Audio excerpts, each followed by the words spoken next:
Welcome friends to the X-Rated Motorsports page. Nathan here. You can see I'm out in the garage. Got Annabelle behind me. You can see that we don't have the rear end in here. I talked about it in my last video and in some previous videos that we bent some parts up on the frame. Like I said in the last video, some of those parts are starting to come in. So gonna make a video here, just show you guys what it is that I'm actually working on. And then give you an idea of how this kind of works. You know, I'm sure there's probably instructional videos and things of that nature, but just going to show you from a real world point of view, just a normal guy in his garage doing this stuff. So let me get you spun around here and I'll show you the parts that came in and what we're replacing. Alright, and you can see, got a pile of parts up here on the workbench. Basically, so the parts we bent up are actually right here. It's hard to tell in the video here, but you can see this is just the stock lower control arm bracket that goes to the frame, and then part of the frame channel here. I'm going to explain that. So what we got here is a Team Z kit. You can see these are definitely reinforced. Gives you a few options as far as where to mount your bars, so we can actually set bar angles in a better position than they were from the factory. It's a pretty easy kit. It comes with this fancy little template here. You line it up with your stock frame holes, and you can see it tells you right here. Let's see if you can focus that. Yeah, you can see it tells you where the cut is, puts arrows. Basically, you stick this on the bottom of your frame, and it leaves you where your cut angles is. You scribe it, and you cut that part of the frame out, which is this result here.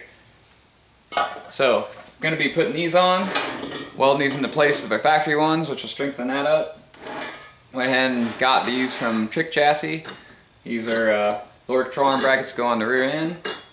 Got the weld-on doublers for it, just so that we can be reassured that nothing's going to get bent there. And then also got a new coilover bracket kit as well.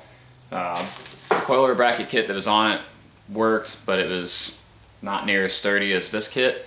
So going to be welding this stuff on the rear end, welding these in the frame pockets.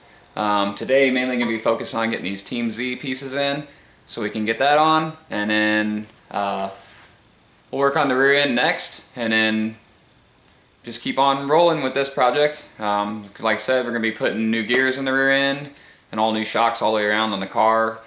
That is, you know, double adjustable all the way around, and to give us a little more control of what the car does. And hopefully this will help contribute to a better working car this year. So I will start here and we'll get started on this. Okay, real quick, just wanted to show you what we're working with. You know, a lot of people probably have lifts in their garage. I don't, so this is definitely at home type stuff. So this is basically what you're left with in the frame after you make your cuts. Like I said, if you recall the template, here's your holes that you'd be lining that template up with, and that gives you your cut line right here. You just cut the whole frame piece off, and then yeah, the next piece the Team Z box will go right on here and then be welded into place, and then that'll complete that. You can see I've not done the other side yet. So the factory mount's still up in there. The one that was actually bent was this side over here. So I started with this side because, as you can see, I got my transmission lines and everything else still hanging in the way that I'm gonna have to move. But probably just focus the video on this one side, get it done, and you'll get the basic idea from it from there. You'll see that I did cut a hole in the floor pan. You may be able to do that without cutting the floor pan out, I don't know. But for me it was a lot easier just to cut it out and things of that nature. So yeah, this is basically what you get. So moving on, we'll get the box on there, and then so you can see what it looks like once it's set on there. Okay, so here is the box put into position, the new bracket. You can see basically you get the holes lined up and it puts her in position, and it basically makes up for what used to be the factory bracket, except for it's better because you can set your bar here in 7 different positions. So we'll get, next thing you have to do is, or next thing we do is get this thing welded into place, and then that part is pretty well complete. You probably did notice there's a pretty good size hole on the other side, which allows you to get to all the different bolts and stuff. And from the factory, they come with this hole right here that your socket fits in. They get down to that. I may actually open those up just a little bit, just to give, you know, make it easier to get to the top and bottom holes of that bracket over there. But yeah, we're gonna get this welded into place, and that'll pretty much get us set on this part of it.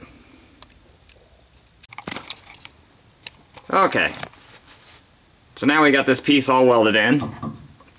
Also had some upper arms issues that I found, so re-welded that back up.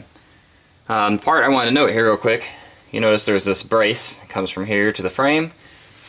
Once you put this battle box in, you have to remove this brace. You can actually see where it used to be, where I cut it off. There's probably a way to put that back on there, I would imagine, but the way you got to cut it off is a little bit of a headache, so I'm probably going to just build my own brace. We may just go from here to the frame, I'm not sure, but so we'll make my own brace. But anyways, yes, so this is welded in, it'll be ready for paint, and then we'll move on to the other side, and I'll duplicate the same steps here after I get all my lines out of the way. Duplicate steps, put this on here, and then we'll have all new Team Z mounts on the frame. So anyways, that's pretty much that part of the project. Like I said, it's pretty simple really. I mean, if you're cutting your frame and welding it, it makes you queasy, that may not be the project for you, but beyond that, it's a pretty cut and dry process. Like I said, I'm gonna go ahead and I'll replicate the same process on the passenger side. I'll get that on, probably build some braces, like I said, from the upper arm mounts to the frame.